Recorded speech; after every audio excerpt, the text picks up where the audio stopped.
Again, trigger warning. This one has really heavy stuff in it as well.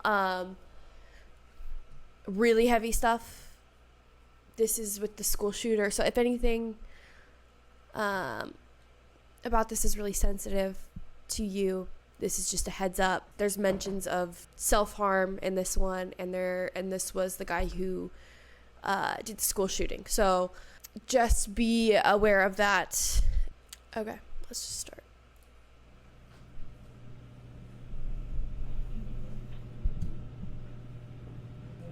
This is 26-year-old Dawson McGee, sitting in a police interrogation room in the early hours of a Tuesday morning. The Monday night before, he stabbed his own mother to death for asking him to move out of the house and get a job. Dawson is unaware that he is being recorded on a hidden camera. In 3 seconds from now, he will hear the sound of the door being opened by a detective. And at that exact moment, you will see— Sorry, captions. Good call.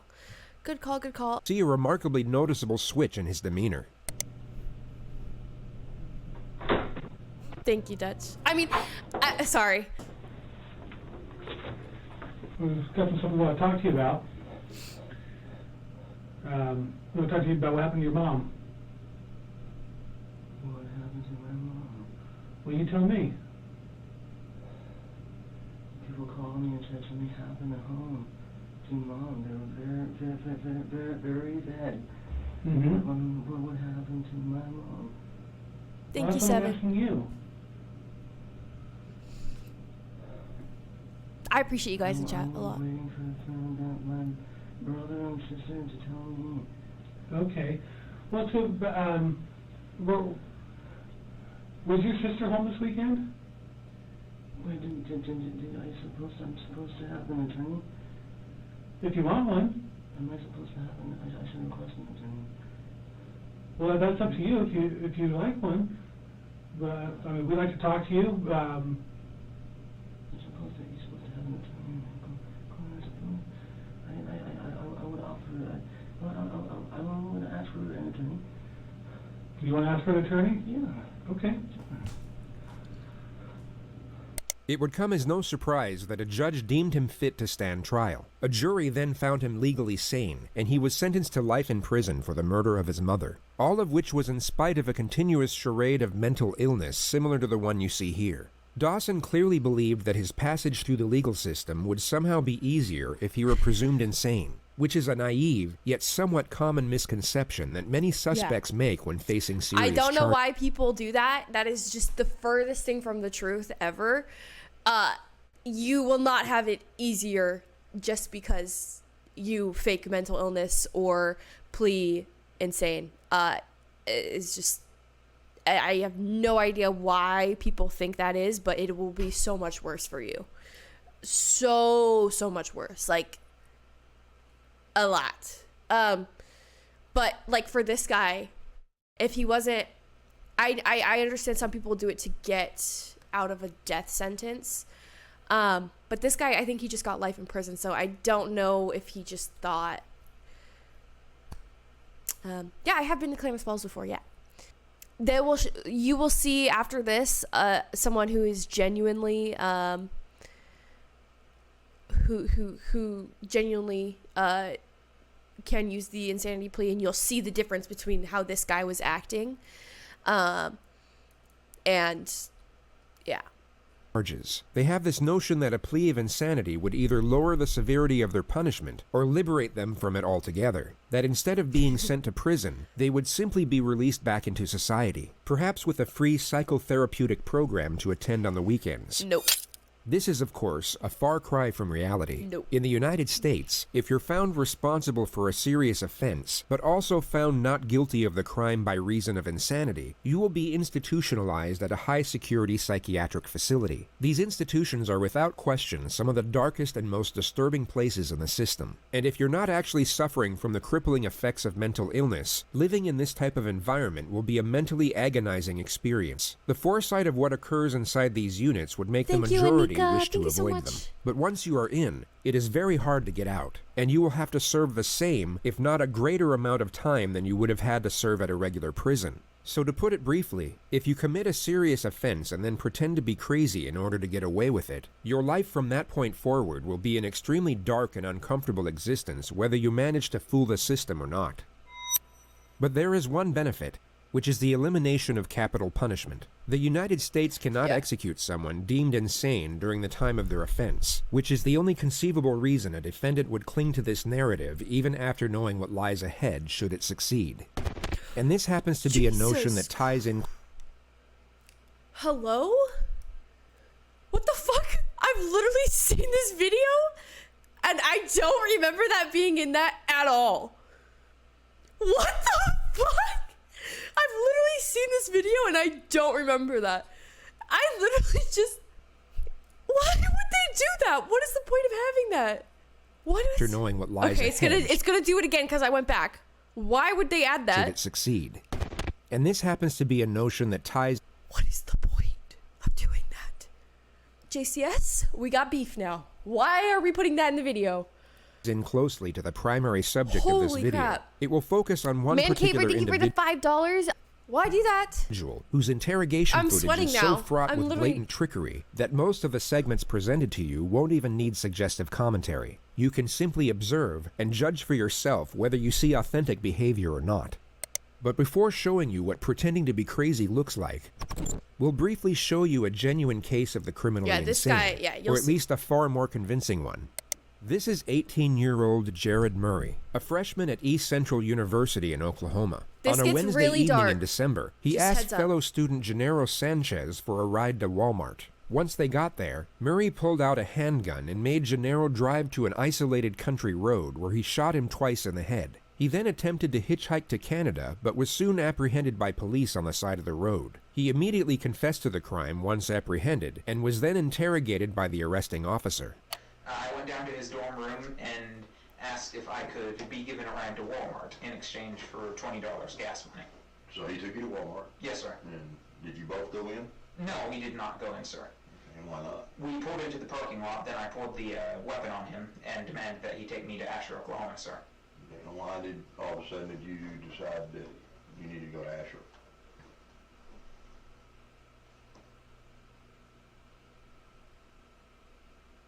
Because I was planning to take him out into the country and kill him.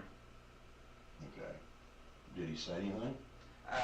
He panicked, wanted to pull out his phone. I yanked the phone out of his hand, and then he panicked some more, kept telling me not to kill him. To make him feel more comfortable, I unloaded the clip, unloaded the bullet from the chamber, handed them over to him, and that eased his nerves a little. Then I pulled a second clip out of my pocket and set it on my lap.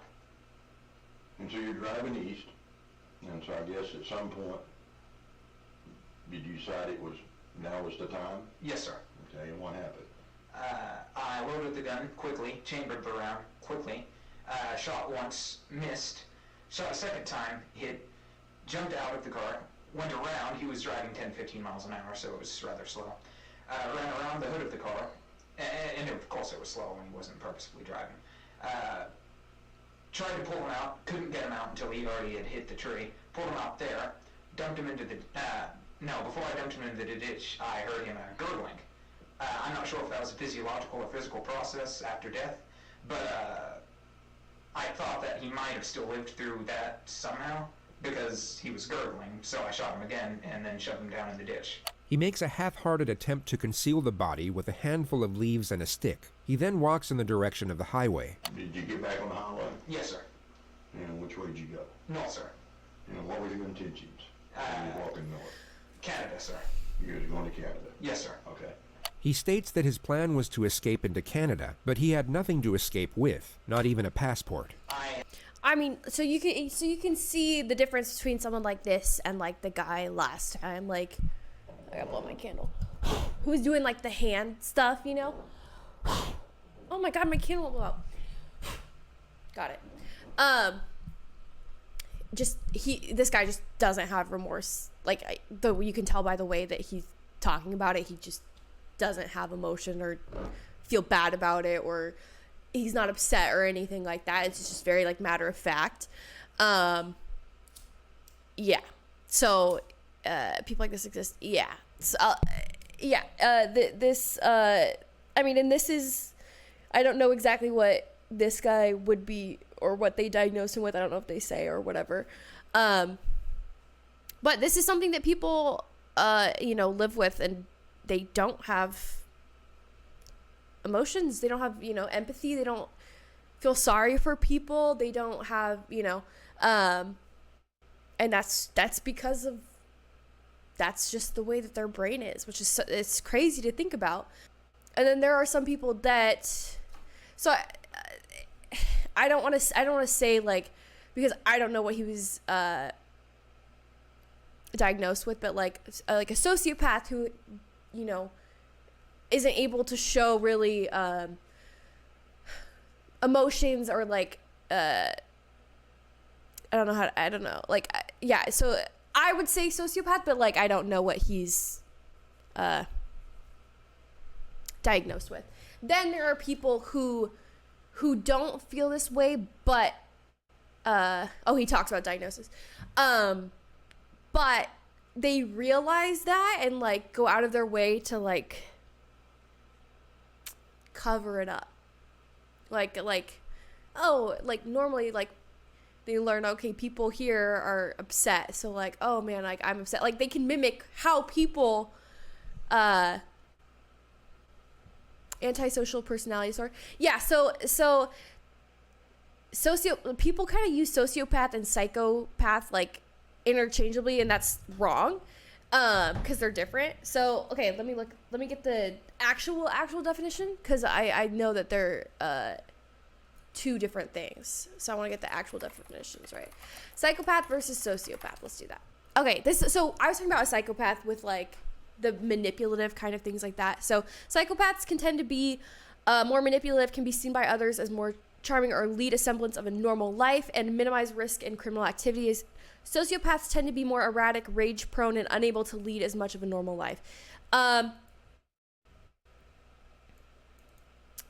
So yeah, so like this guy, I would say sociopath for him, because he's not trying to cover up, they should be differentiate. Sorry, I can't say that word. Sociopath, like, I don't care kind of more attitude, like impulsive and like hard to have a normal life. Psychopath is more like the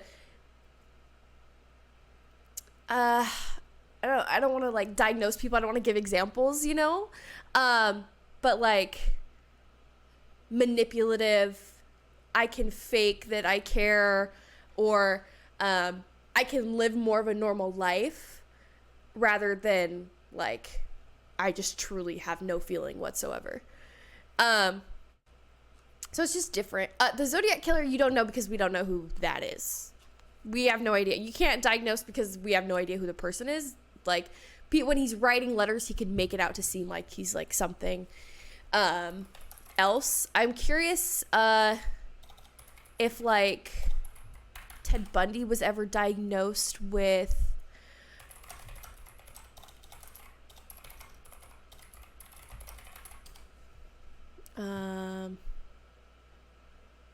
I'm curious what, like,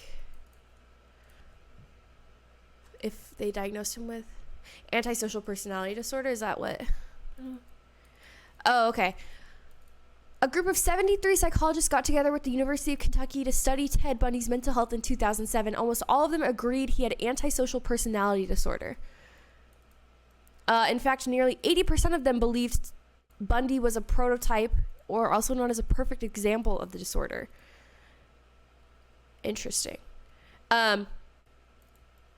So, ASPD: lacking empathy and remorse, egocentrism, acting on personal gratification, incapacity to maintain mutually intimate relationships, antagonism, manipulative, deceitful, and disinhibition. I can't talk. But irresponsible, compulsive, and risk-taking. Interesting. So Ted Bundy, antisocial personality disorder. Learn something new every day. Sorry, little tangent there, but we're I back to tried it. hitchhiking most of the way because the only way this was But going if I had to work, guess, what they'll say for this guy would be sociopath. factoring in my belief that y'all found a crime scene as if someone were to give me a ride there and then. And then That's whenever your crazy patrol sick. car, Sam, was pulling it's just behind me, wild. I didn't know it was a patrol car. I stuck my thumb out and you was there for the rest. Jared, I want to ask you just point blank, because, I mean, you sat here and confessed to, Pretty much everything. in my mind, and I think you might agree with me, just cold-bloodedly killed a young man tonight. Yes, Or sir. last night. Have you ever killed anybody else? No, sir. You will now see the detective attempt to establish a motive for the crime. I guess I'm having a hard time understanding what you got out of it. Can you help me?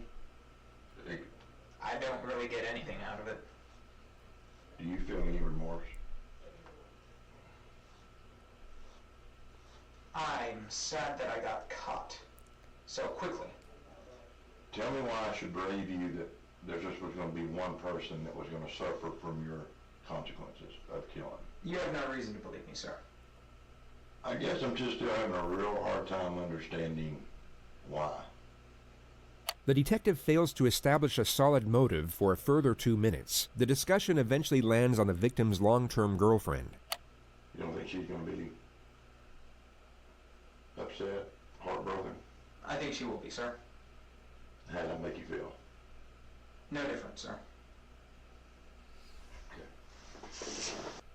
I think you've been honest with me. I think you've told me just straight up, right out of the book, what happened. Yes, sir. But, you know, you've done a terrible thing tonight. Yes, sir. You killed a young man, Yes, sir. just for the simple fact of, I guess pretty much this is safe for you. This video is it's titled "What Pretending to Be Crazy Looks Like." It's the most recent one. This is actually the one about what's his name? Nicholas Cruz, is that his name? The school shooter. But this is just a tangent showing what someone who genuinely has would be tried for like an insanity plea or things like that versus someone who's faking it. So the rest of the video is showing how Nicholas Cruz is faking that versus this. Yeah, but you can tell even the interrogator's like, what? I don't even know how to Yes, sir. handle that, you know? And what do you think should happen to you? Death sentence, sir. And why do you think you deserve the death sentence? An eye for an eye, sir. Do you believe an eye for an eye? Yes, sir. Jared Murray was found not guilty by reason of insanity. He was committed to a high-security mental facility where he is to remain indefinitely. Anything to say for yourself today? No, ma'am. Any reason why you might have done this to this young man? No, ma'am. No reason. No, ma'am. You have nothing to say for yourself. No, ma'am. You want to tell the community anything? No, ma'am. Did you confess to police? Yes, ma'am. Are you proud of what you've done? No, ma'am. Do you have remorse for what you've done? No, ma'am. He appears completely void of human emotion. No regret, remorse, shame, nor fear. He had both taken a life and destroyed his own, yet seems indifferent to the circumstances. With respect to his interrogation footage, the It's so most loud. conspicuous element was the complete lack of self-preservation. He didn't once attempt to deflect blame, nor afford himself any type of justification for his actions. He simply spoke in a factual, non-biased manner, impartial to how his words may have been taken or even twisted to be used against him. There was no calculated structure to his behavior whatsoever. So with this notion in mind, let's move on to the primary subject of this video.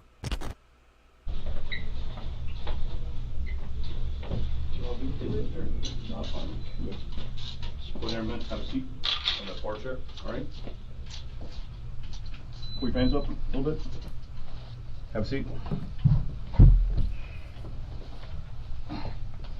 Spread your feet up. Don't do not think about getting up, all right, buddy?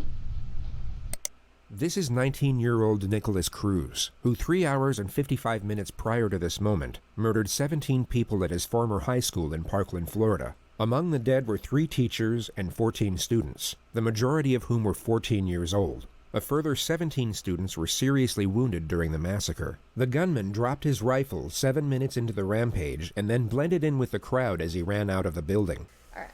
Chat, I'm going to mute. We're going to watch, but I'm going to eat my salad while, so I'm going to mute for now, but...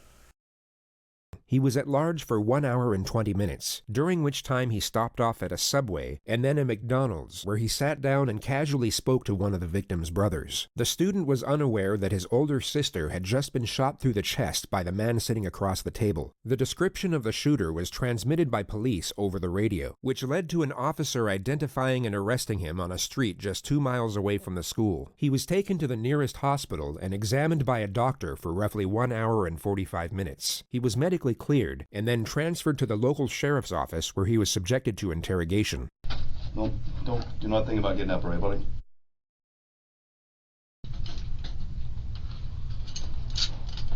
From the moment the subject entered the room, his eyes have been fixed upon nothing but the floor. He's held on to this downward-facing gaze as if he's either in a state of shock or disconnected from the moment.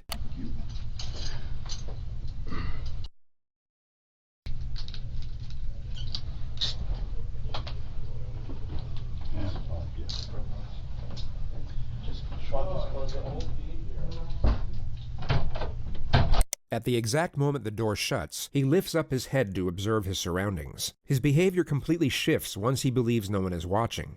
If we look at his demeanor a moment earlier, we can see the contrast. He went from being detached to alert. His behavior changed as the environment changed, which is a recurring theme throughout this interrogation. It shows us that his mind isn't wandering off during these moments of apparent disconnection. He is in fact fully present and very aware of what's going on around him. As he looks up, his eyes immediately lock onto the camera. He now knows he is still being watched, and his following gestures will resemble that of someone with suicidal tendencies.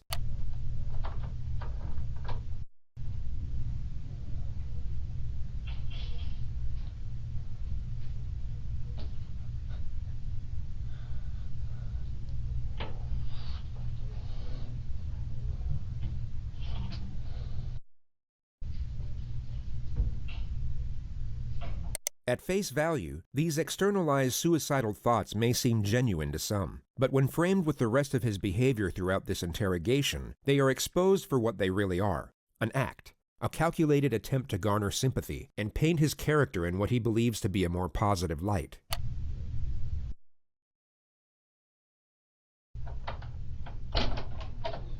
All right, how you doing, Nick? You all right? Gotta be able to speak so I can hear you. Alright, I just need to ask you really your name and date of birth just to confirm I got it right, and then I'm going to see you want a glass of water or something. What's your first name? This is a situation where the proof against the suspect is already conclusive. He is without question responsible for the crimes under investigation, making the pursuit of a confession not essential. The police know he did it, but they need to know why he did it, which would already require a complex strategy in order to obtain the correct information. But the suspect's first recorded statements upon his arrest have now made the procedure considerably more difficult. What's going on today, bro? The demons, man. Demons? Voices. Yeah, no problem. Voices. Voices and demons? Where's the voices? What happened? Shut up. Just be quiet, man. Shut up. Demons, man. Voices. These two words have now forged the primary stratagem of his own interrogation, which is to cut through deception under the guise of supportive examination. The questions will be designed to lock him into a specific narrative about his alleged psychosis, while simultaneously giving him the impression that his responses are for his own benefit. Anything he says now can be used to refute any amendments he might come up with at a later stage. We all know that after this interrogation, he will have significantly more time to think, study, and even seek guidance from professionals about how the legal system interconnects with mental illness. Yet the majority of this forthcoming knowledge could be useless to him depending on what he says during these moments. The more details he gives away, the less options he will have for his defense later on. But pursuing this objective is complicated, as there are two very common scenarios for when this type of suspect gets interrogated. And just to be entirely clear, by this type of suspect, we mean someone who is 1. Pretending to be insane, and 2. Not fooling anyone. Their most common response is to simply shut down. They regress into total silence or some type of catatonic state, and the interrogation never gets off the ground. The other common response is the exact opposite. They erupt into hysteria or supposed delirium, and everything from that point forward becomes incoherent. The lead detective, John Curcio, must not allow either of these scenarios to transpire, and this makes the first 2 minutes absolutely crucial. He needs to create a positive first impression and resemble the furthest thing from a threat, while at the same time maintain a presence of authority. His temperament will be easygoing and non-confrontational, but also encouraging when extracting a response. His role at this moment is the ally. He needs to be liked, respected, but must not be feared. Not yet anyway. Going off the suspect's initial demeanor, the detective will know that he is far more likely to regress into a state of silence at this opening stage, and if he can prevent that from happening within the first 2 minutes, he is over the first obstacle. All right, how you doing, Nick? I just need to ask you really your name and date of birth just to confirm I got it right, and then I'm going to see you want a glass of water or something. What's your first name? Come on, Nick. Huh? Spell it for me. Okay. Come on, I'm old. You got to talk so I can hear you. N-I-K. O. L. Okay. A-S. And what's your middle name? Come on, man. Speak so I can hear you. Jacob. Jacob. J-A-C. What's your date of birth? Okay, you need to relax, because I'm the last detective or policeman you're going to have to talk to. So right off the bat, that should be somewhat comforting to you to know that I'm the last guy you got to talk to. But the thing about it is, look at me. I got to be able to hear you. Okay? So all I want to do is get basic information from you, and then we'll get into the, whether you want a glass of water, all that stuff.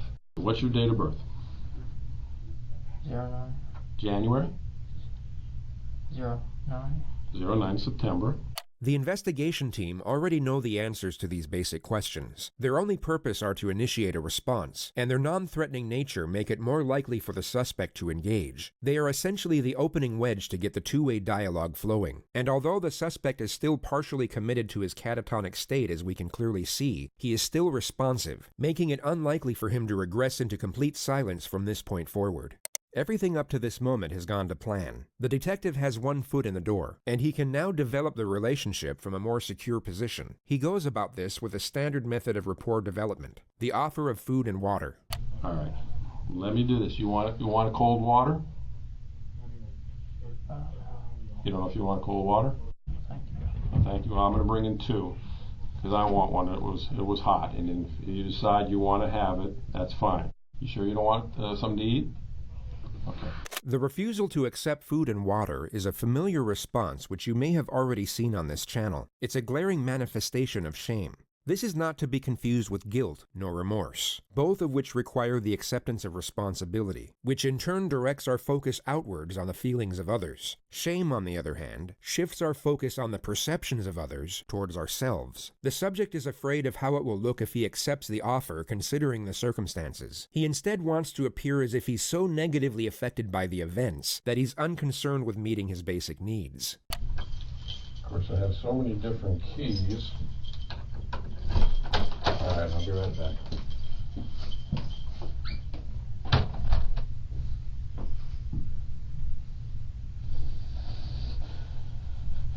Once again, his demeanor abruptly switches when the detective leaves the room. With his head buried in his hands, it's anyone's guess as to what is going through his mind at this moment. But what you are about to see next is extremely revealing.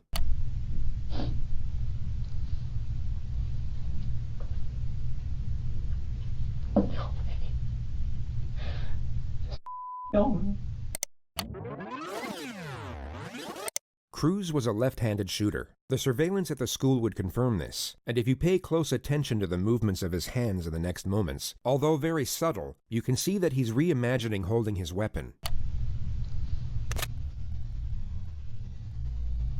But what's more telling is how his demeanor abruptly stops and then completely switches right before he looks in the direction of the camera. He goes from holding a rifle and beginning to smirk, to then pretending to cry and reverting back to his suicidal mannerisms. This all occurs in under 4 seconds.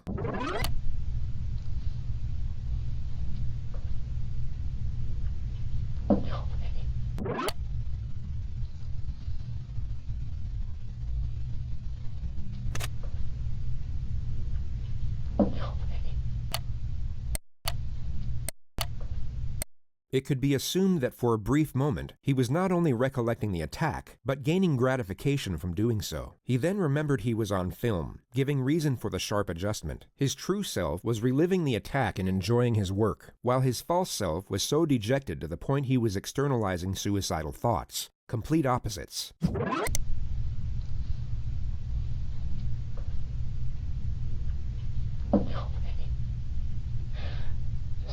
Help me.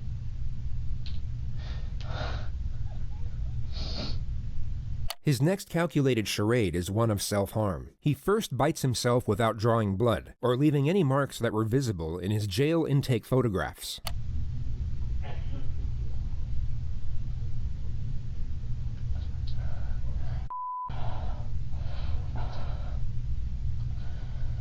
He then scratches and squeezes at the 2 needle punctures in his arm from where his blood was taken at the hospital. At the very moment the detective re-enters the room, he will act as if he's desperately trying to conceal his self-injurious behavior. All right. Setting aside the glaring contradiction that he just murdered and maimed dozens of people while leaving himself without so much as a scratch, it's the frequency of these little charades that makes their deception so transparent. This is a person who is not self-injurious, pretending to be someone that is. But it's such a feeble attempt at feigned self-harm, it would almost be a comical moment if the circumstances weren't as horrific. So if they're not bleeding anymore, you want them off, we can pull them off. I'll get you a garbage can. You want them off? Just put them on the throw them on the floor in the corner. This one. If you just got here, this is Nicholas Cruz. He was I believe the school's was it Parkland? Parkland, if you guys remember the Parkland, is that the right school? I don't want to say. Oh, it was. Okay. School shooter. Horrible stuff. But this is him pretending after they took him in, pretending to be he's trying to get the insanity plea. So they're going through and just kind of analyzing his behavior. This one is mine, because I already opened it. This one's yours in case you change your mind. The next 4 minutes are the extremely tedious process of getting the subject to engage further through basic questions. The topic of his phone will now be brought up. What about your phone? Do you have a phone? I lost it. When did you lose it?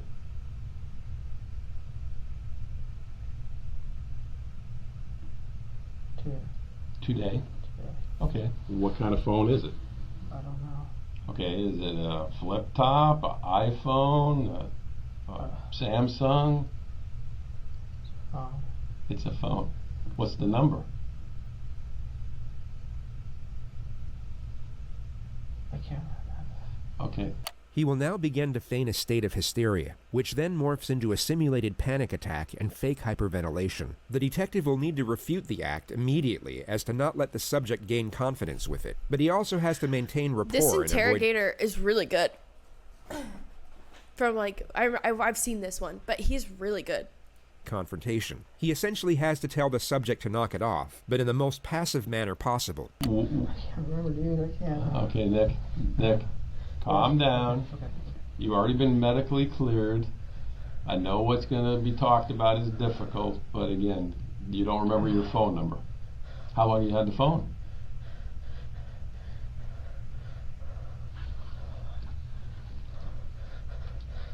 How long have you had the phone? Nick, the doctor's already looked at you.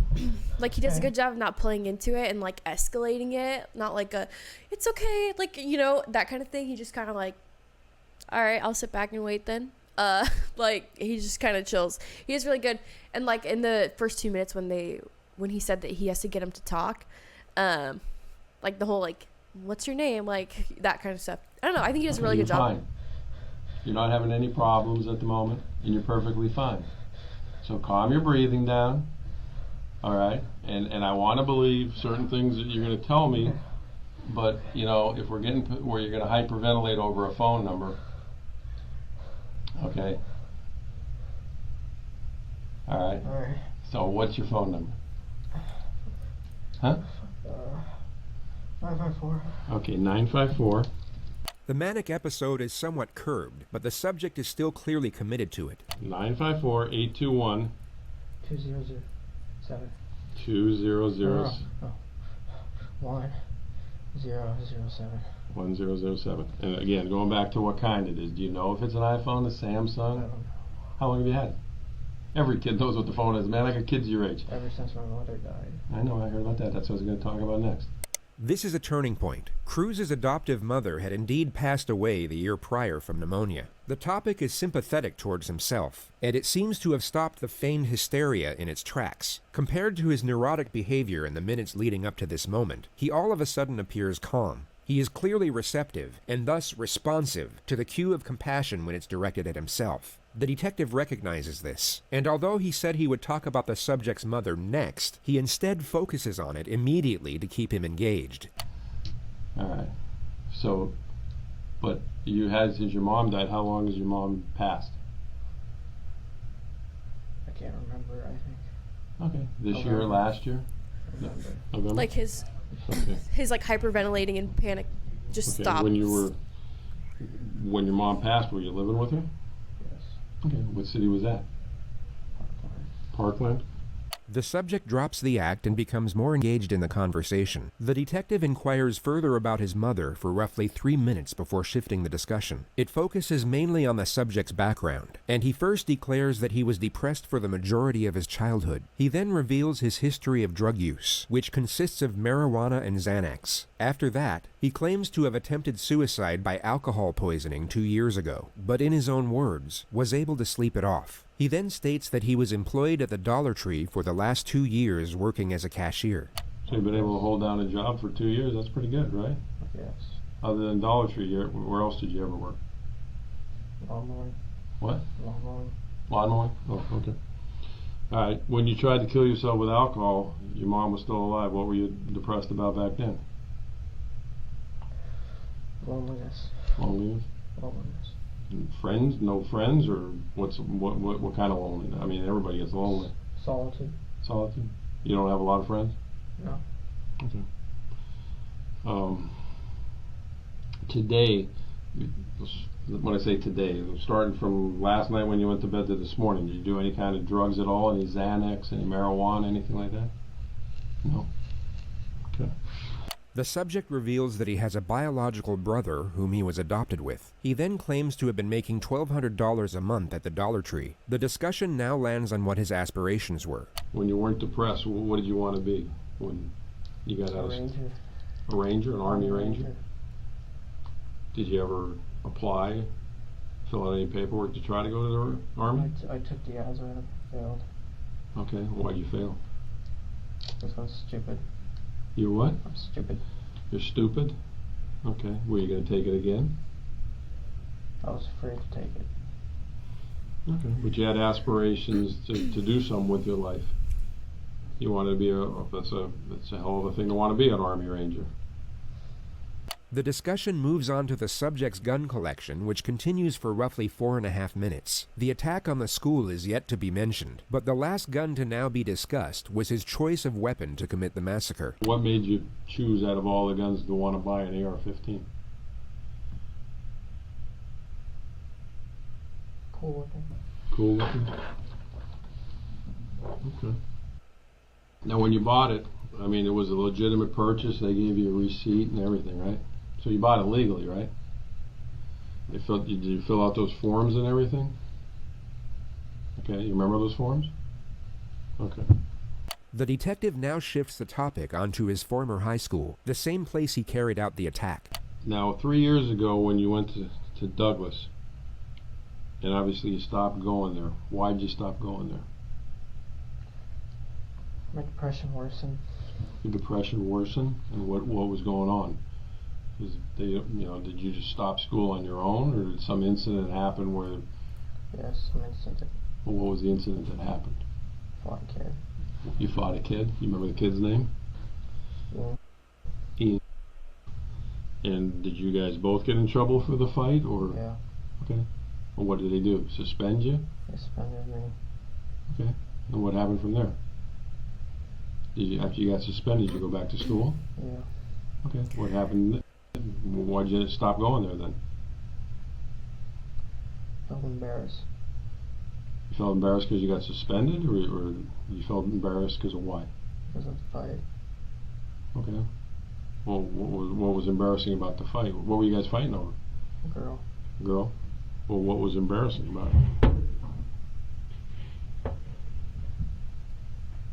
I mean, did Ian get the better of you? Was that what was embarrassing, or he got the better of you?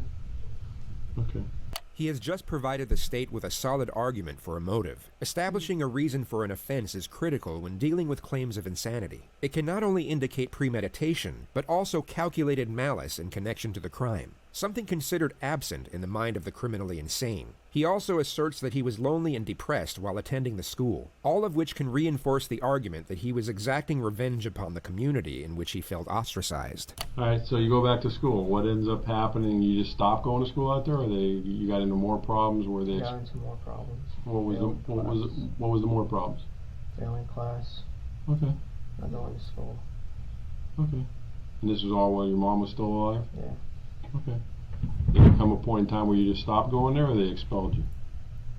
Or I just stopped going and then transferred me. They transferred you?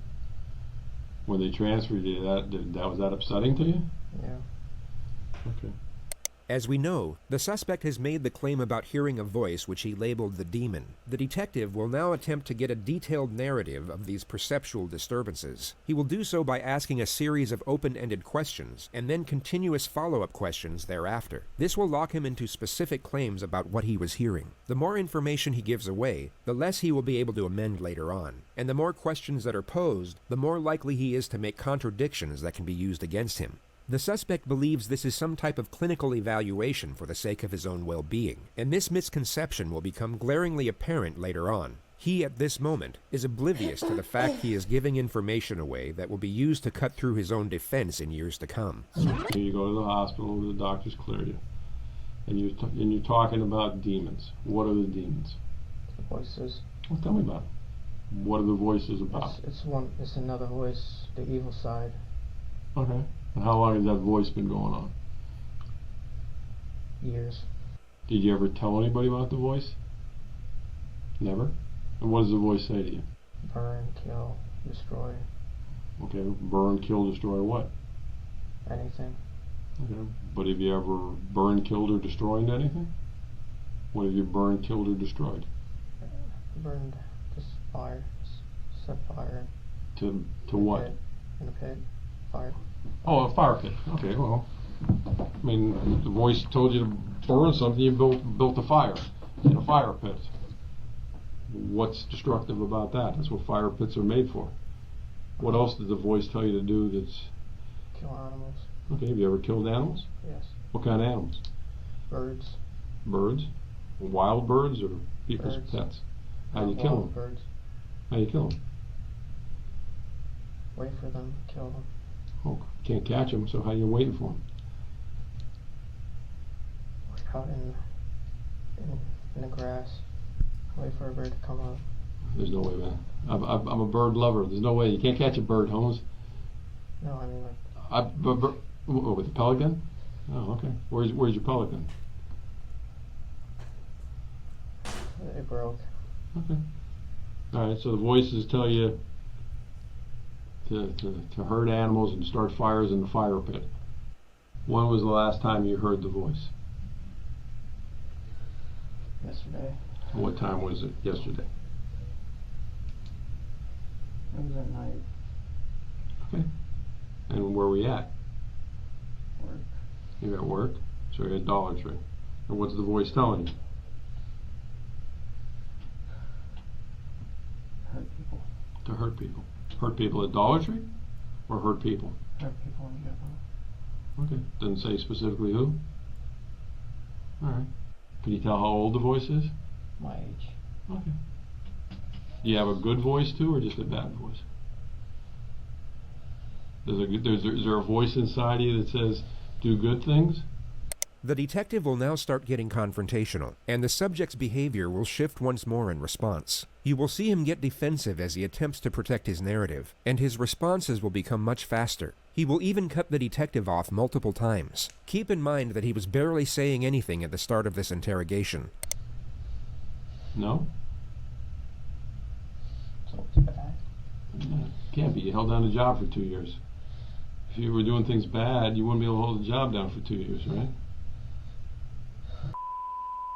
Okay. I mean, look. Yeah, I agree. The detective, I completely disagree. All detectives are not good. I mean, and there are detectives that have completely gotten full confessions thrown out in court because of the way that they obtained them and things like that. There's definitely a huge noticeable difference between a good detective or interrogator and one that's bad. But this guy, I think he does a really good job getting the information and like not escalating the situation when he like acts upset or things like that. It's me and then my bad side. I understand. Everybody's got a quote good and bad side. There's people. No, it's a voice. The voice isn't here, and that's me, just regular me, just trying to be a good person. Okay. Set aside his contradicting behavior for a moment and focus solely on his storyline. In his ideal scenario, we are to believe that he was battling these supposed voices and, in his own words, trying to be a good person. Yet he was unable to reveal or seek help for this internal struggle until the very moment of his arrest. It was quite literally the second he was confronted with his comeuppance that his supposed demons came to light. Now that he is in custody, with the atrocities already committed, he is somehow able to maintain control over the force that was previously keeping him silent. But a deleted video that would later be extracted from his phone would tell a very different story. Hello, my name is Nick, and I'm going to be the next school shooter of 2018. My goal is at least 20 people with an AR-15 and a couple tracer rounds. I think I can get done. Location is Stone Douglas in Parkland, Florida. It's going to be a big event, and when you see me on the news, you'll all know who I am. There are no signs of perceptual disturbances. There is no anguish, doubt, hesitation, or uncertainty when announcing his intentions. By his own narrative, he claims to have continuously fought against the evil intentions of the voice. Yet from a visual standpoint, there is no conflict in this video whatsoever. Yeah, and like if you're trying to convince them that you're insane and that it was the voices that told you to do this like last minute, obviously when they find a video like that, it just completely gets rid of your whole argument. You've been plotting this, you've been planning this isn't some random moment where like you couldn't stand it anymore. It was planned. It's me and my bad side. I understand. Everybody's got a quote good and bad side. There's people. No, it's a voice.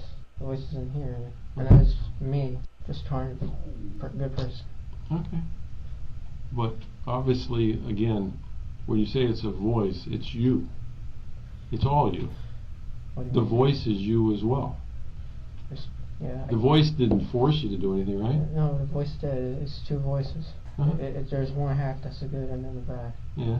His rapidly interchanging behavior has now gone from catatonic to manic to hallucinatory to now highly attentive and cautious. Okay, well, the voice tells me to go to lunch and not pay for my meal, but I pay for my meal because I know that's the right thing to do, right? Okay, let's talk about it, because the voice didn't tell you to take Uber, right? Yes, it did. It did? Yes. The voice said take Uber. Did The voice is in me. You're the voice. No, in here. Okay, it's in your head. Yes. What is it, a male voice or a female voice? Male. Male? The subject was beginning to panic. But the detective dials it in for the time being and switches the discussion back to more trivial matters. It seems that he wants to consult with the investigators outside before You're good, maximizing Kenzie. the Don't worry pressure, about it. and he reestablishes a certain good. level of trust before leaving the room. DJ, thanks for the tier I'm 1. gonna go back and Don't worry about it, Kenzie. You're see good. what everybody's doing as far as what they need me to do. You're not a psychologist or anything? Or?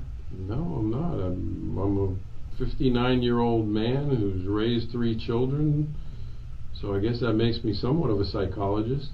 Think you can give me a psychologist here? I can certainly ask. Okay. Have you ever seen a psychologist before? No. Okay.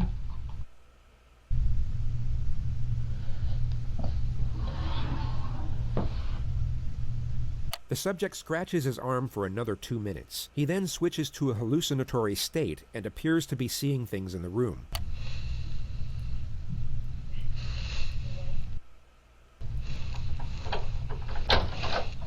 All right. Got some stuff here.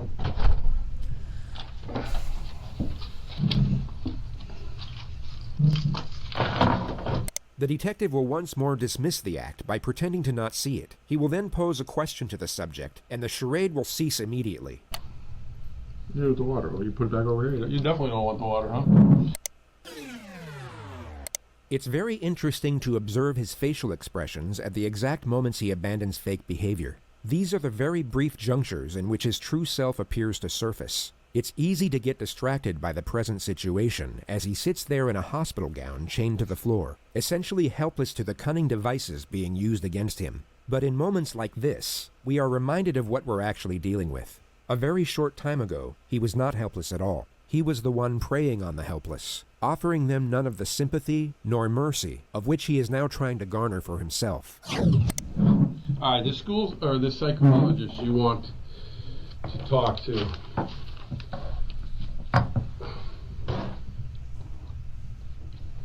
Obviously, I would have to tell him what you want to talk to him about. So, what exactly what do you want me to ask him, or why do you want to talk to a psychologist?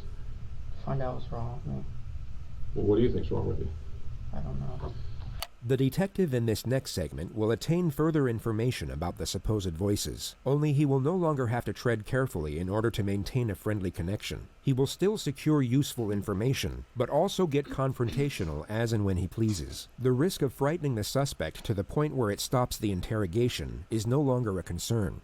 When you hear the voices, are the voices like outside your head or inside your head when you hear them?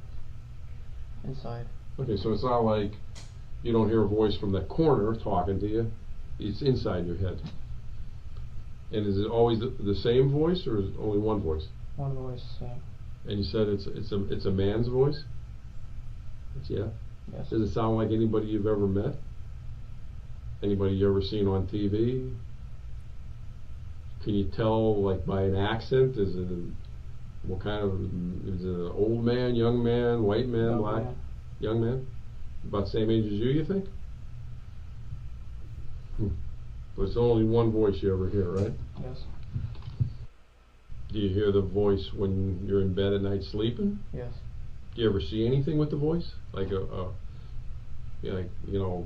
some people say, oh, I see a person sitting in the corner. You don't see anybody sitting over there, do you?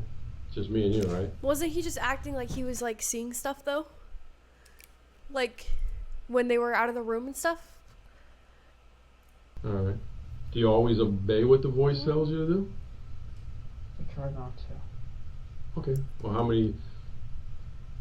Yeah. On any given week, how many times do you think you hear the voice?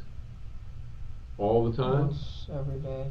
Once every day? Morning, afternoon, night? Always the same time? Usually in the afternoon. He's okay, About so what he's time? arrested. They know that it's him. Like there's not at this point, Sin, there's not like they're not trying to figure out if he did it. They know that it's him. He's arrested. They're trying to find motive and things like that and build a case for, whether, death penalty or find out things like, if they're going to go, for the insanity plea. Obviously he's trying to do things like that. but they know it's him. Yeah, 100%. Bye. Thank you for the Prime. Thank you so much. Welcome in. Yeah, you gotta like, even though you know it's them, you have to like seal it up for a court. You know. 11 to 12. Why do you think it's those hours? I don't know. It's always around lunchtime? Ben, thank you for the Now Prime. you talked about demons, and then you talk about Yeah, the that's voice. the demon. The voice is the demon. The voice is the demon. So there's not the two. person, whoever it is. Does it have a name? He was Does 19 it at ever the time of say, this. hey, my name's Nick. Does he use your name or use somebody else's name? Yeah, Just a voice with no name. Just the voice was no name telling him what to do. Did the voice tell you to buy that AR-15? Yes. Did it tell you, hey, buy that gun, it looks cool? Did the AR... This guy, I believe that his trial is still going on, correct? This was in 2018, but his trial, or I don't know if the, hold up, September is when it's happening. Got it. Yeah.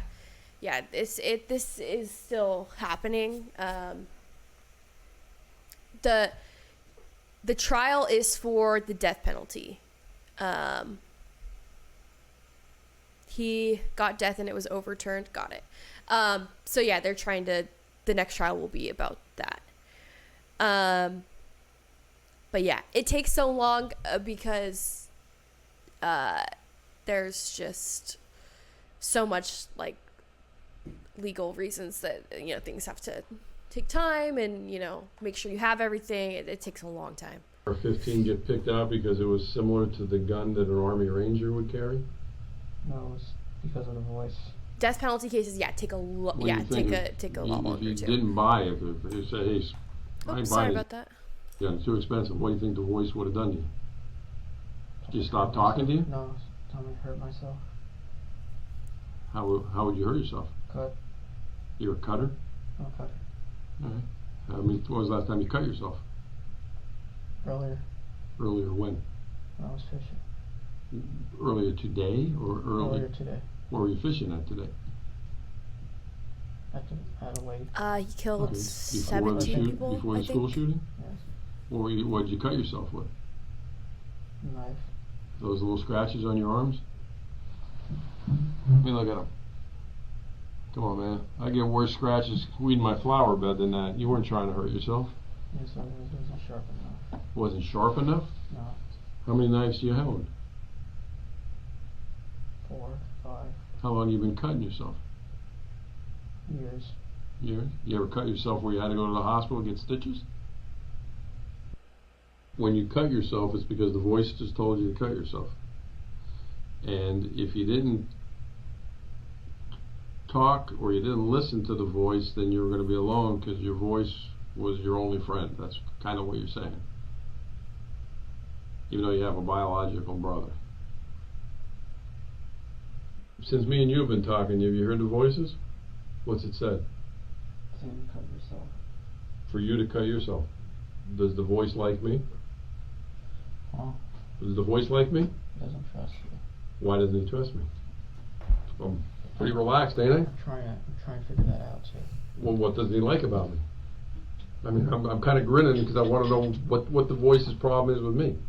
What doesn't he like about me? I treated you fairly. I've given you water. I talked nice to you. You know. You're too nice. I'm too nice. Yeah. Yeah.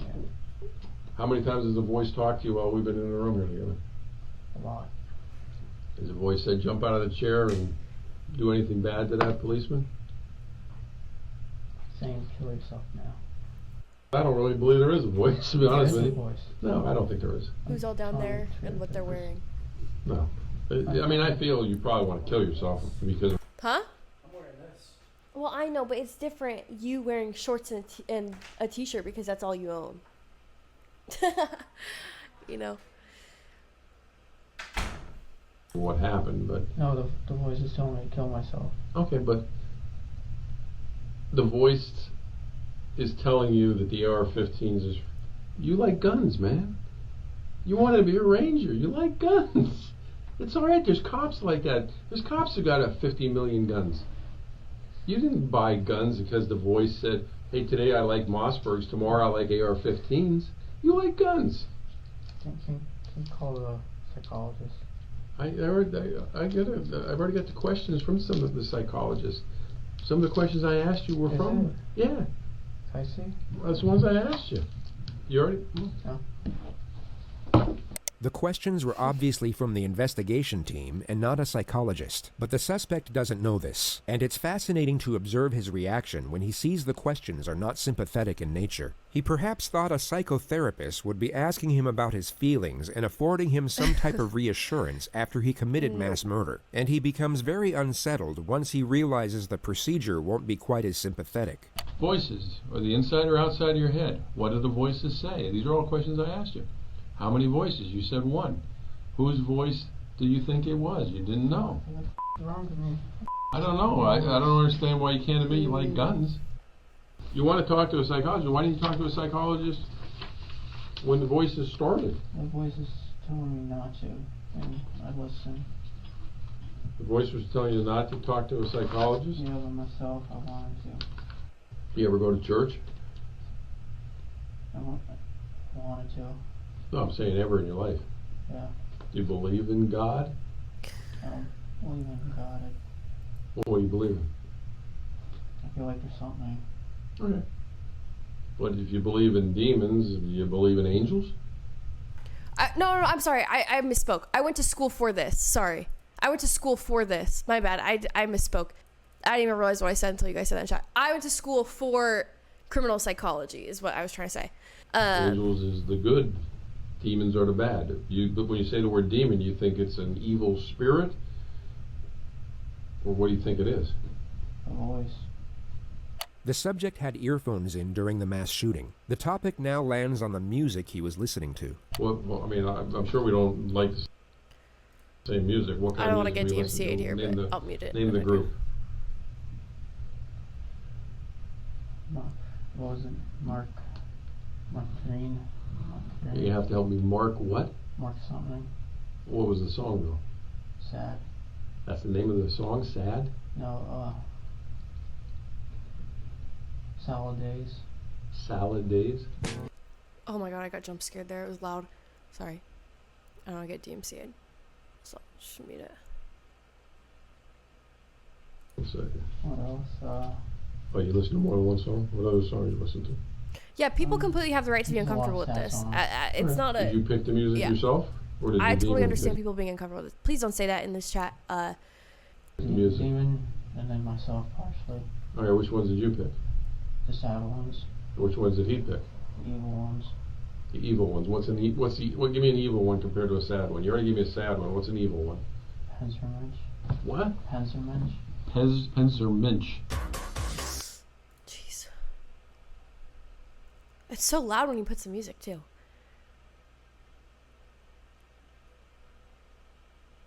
I mean, there's no lyrics to it? Oh, no. Oh, well, there is lyrics, but I don't know what it means. But is it in English? No. What language is it in? German. German? Do you speak German? No. Then how do you know what the lyrics mean? I don't. So they could be happy, right? I don't know if they're happy or not. Well, again, you don't because you can't speak it. The demon chose it. I didn't choose. But you have them on how long do you think you had them on your playlist? A long time. Okay, so you've listened to them a lot of times? So you had a playlist of music that the demon helped you pick out, but you picked out some of them. Oh man.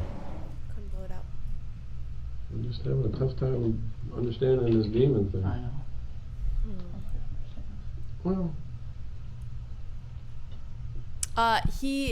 this is him faking. the Xanax you were talking to me about earlier, where'd you get the Xanax? On the street or? On the streets. So you used to buy that? Other than Xanax and marijuana, what other drugs you never tried? Flakka? PCP? Cocaine? Heroin? No. Okay, Xanax, how many of those did you take when you used to take them? 5. Okay, 5. What size bar? How big? I mean, what color was it? Half, sometimes full. Okay, what color? They all White. White. All right, but that was off the street. Did they help you sleep? I've never even heard of it, Symbol. Okay. Did it make the demon go away? Yeah.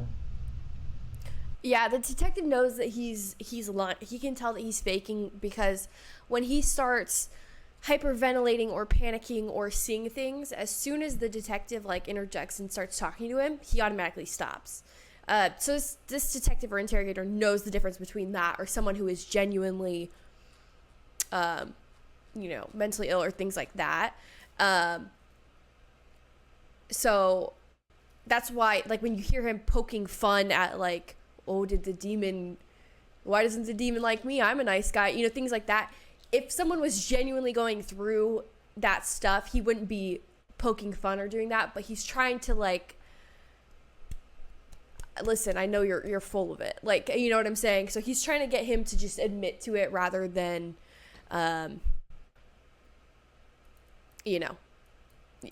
play like it's stuff like that. So, what are you studying? I got my bachelor's degree in psychology with a minor in forensic psychology. Yeah. Yeah.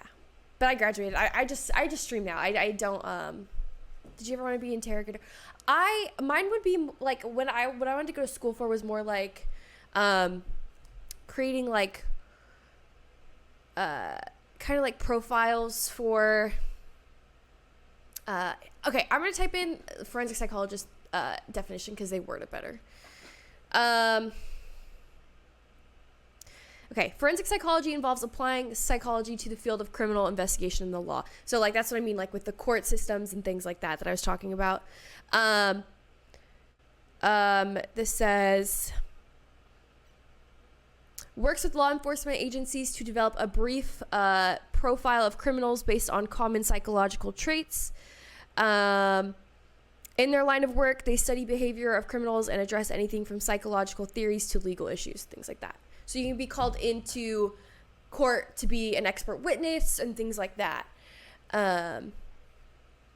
Yeah, or like, is this person faking that they're, if they say they couldn't figure out if he was faking it or not, obviously he's doing a really bad job of faking it, so they know, but say they had to bring in like a psychologist or something. But those you gotta go, like, you gotta get, it's a lot of schooling. I just, like, that's what I wanted to do. That's not what I did, like, or started to do. That was like my end goal. But I only got my bachelor's degree. You need to have like master's, PhD, like lots of schooling for that. So like I wasn't anywhere near, any of that. But yeah, just interesting stuff for sure. When was the last time you think you did Xanax? A long time. So if the Xanax helps you get the demons away, marijuana does it better. Marijuana does better? When was the last time you smoked marijuana? Hi, Bree. Last week. Last week? If you're making $1,200 a week, why didn't you smoke marijuana every day to get rid of the demon? Illegal. It's illegal? Yeah. It's illegal. It was illegal whether you do it once a week or once every 5 minutes. So why didn't you choose to get rid of the demon by doing it? He's Anytime worried you about heard the weed demon, being just illegal. light up a blunt. I mean, you had the money, man. Because I knew it was illegal and I didn't want to do wrong, but he wanted to do wrong. Okay. So the demon wanted Like, to do you're worried wrong, about that but being didn't. illegal, but you just killed 17 people. Like, that just seems like the most, like, what? Huh? What did this dude do? So this was a school shooter, in Parkland. Yeah. Danny, thank you for the tier 1. Yeah, I don't know why he's concerned with that. Is he on death row? So his trial, I believe, is in September, for the death penalty, so we will see how that goes. Your good side didn't want to do wrong by smoking marijuana? Even though I made him go away. Even though it made him go away. Huh. This YouTube Well, video is I called told the What doctor Pretending to they Be had Crazy anxiety Looks Like. problems, and marijuana and Xanax cured your anxiety and made the demons go away. It seemed like an easy fix, man. If that's true.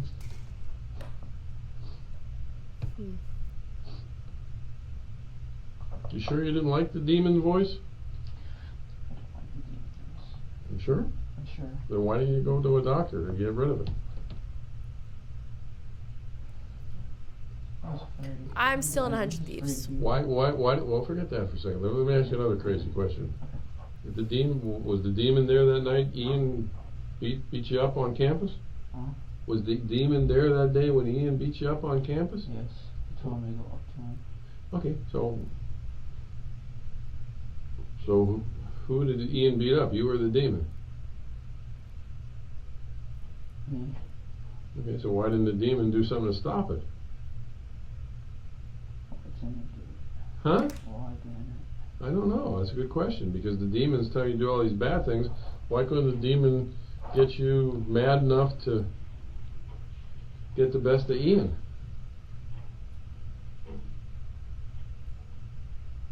I mean, I don't know. I don't know either. It doesn't make any sense. I don't know. Why? Why?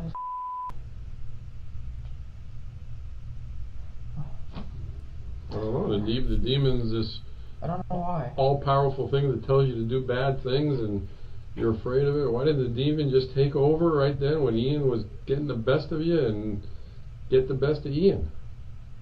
Well, why did the demon not do that? Why do you think? Trying to figure it out.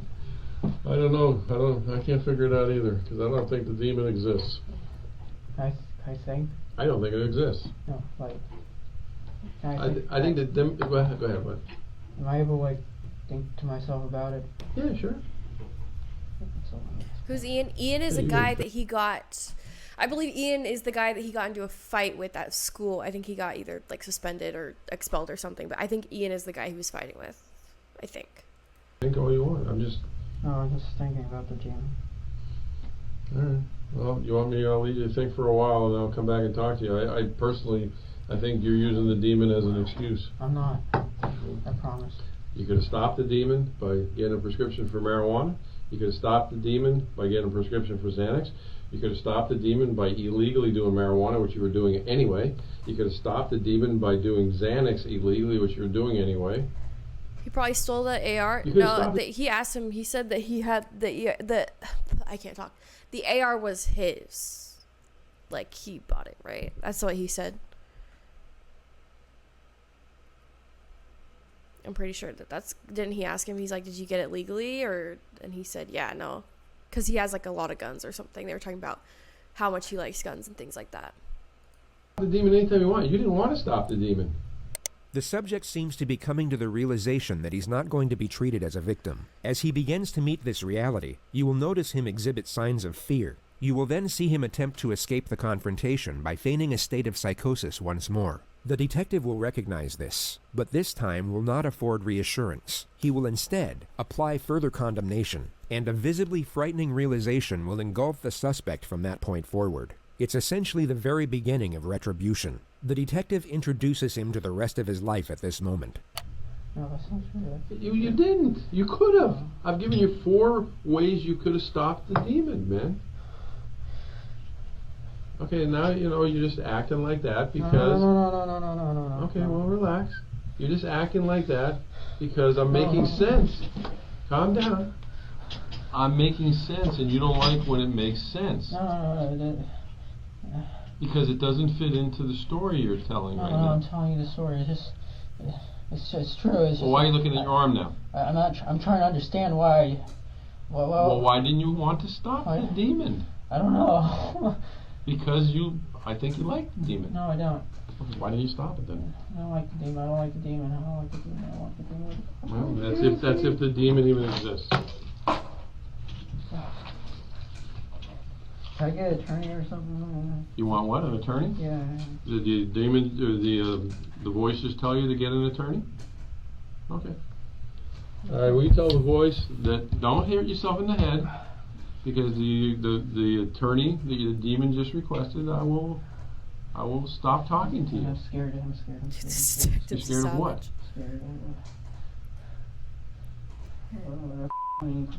I think this is possible. I mean, this possibly could be him actually panicking, but it's not because of the reasons before. Now he knows that, like, oh, dude, like, they don't feel bad for me. They're not, they don't believe me. Like, I think he's genuinely panicking, but it's because he knows that he's, like, not getting what he wants out of it, Man, I don't know. why wouldn't you protect me? All right. Well, again, your demon wants an attorney. Does the demon know an attorney? Any name in particular? Okay. All right. Well, just relax. You're done talking to me. And once again, I grabbed the wrong key.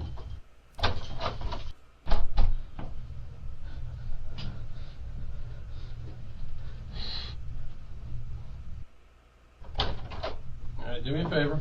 Stay seated. Put your hands, kind of sit forward in your chair. I'm going to put handcuffs behind you. Since you keep talking about hurting yourself. Hold on. Put your hand behind your back. No, not behind the chair. Behind your back. I don't want to make you that uncomfortable. Oh, why don't you want me to hurt myself? Because what did the demon say about me? I'm a nice guy. He's bringing up the demon. Oh, nice.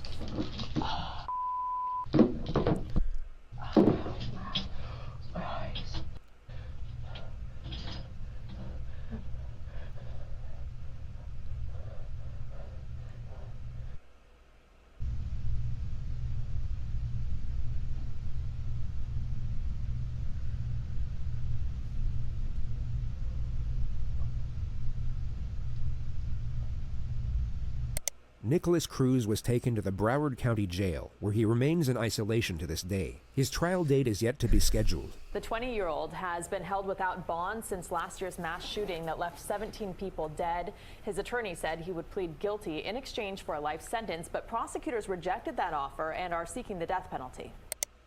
That's what it is. Yeah, I mean, you can just tell. I'm mad. Yeah, I mean, he's faking it. It's just, well, we will see in that's next month how his trial goes. But yeah, very sad, very horrible, disgusting human.